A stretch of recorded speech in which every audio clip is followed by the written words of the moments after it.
Hello, and welcome back to Tinkering with Jared. Today, we're in Poland. Beautiful place. We're up in the north of Poland on the Baltic coast. And behind me, we have an abandoned Soviet-era military constellation, which we're going to be doing some photogrammetry on.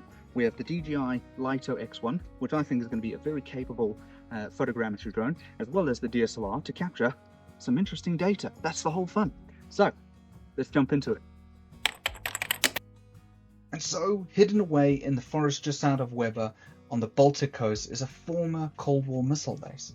Between the 1970s and the end of the 1990s, this site was home to a Polish air defense missile unit equipped with the Soviet S-125 Navy's surface-to-air missile systems.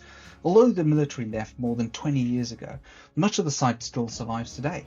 From the command bunkers and launch positions through to missile storage buildings and technical shelters. Now for me, places like this are always interesting because they represent a snapshot in time. Nature has slowly reclaimed the landscape, graffiti has covered many of the surfaces, and yet beneath all of that, you can still see clearly the engineering that went into constructing the site in the first place. From a photogrammetry perspective, it also represents a really interesting challenge. We've got dense woodland, exposed concrete, underground entrances, collapsed structures, and large changes in elevation. There are plenty of repeated surfaces, deep shadows, and areas where the drone simply can't see everything from above. In other words, it's a good place to see what this drone is really capable of. And so yes, for today, I will be using the new DJI Lito X1. On paper, it's actually a surprisingly capable little drone, and certainly quite close to the DJI Mini 4 Pro. The 48 megapixel camera certainly grabs your attention, and naturally, the question becomes whether those higher resolution images are actually going to translate into better reconstruction. Now, there is a slight caveat there, because whilst the drone is capable of capturing 48 megapixel photographs, time shooting is currently limited to 12 megapixels. And so rather than seeing that as a limitation though, I've decided to approach the survey a little bit differently.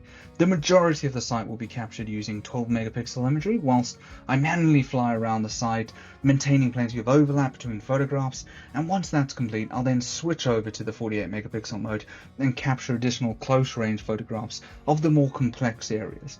Things like the bunker entrances, exposed concrete walls, and some of the finer architectural details where the additional resolution may actually be a little bit more meaningful. I'm also going to supplement the drone imagery with a DSLR camera.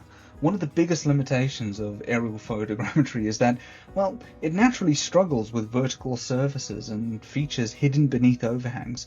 By bringing terrestrial imagery into the same reconstruction, we should end up with a much more complete model. Ultimately, though, the purpose of this video isn't really to compare specifications on a sheet of paper.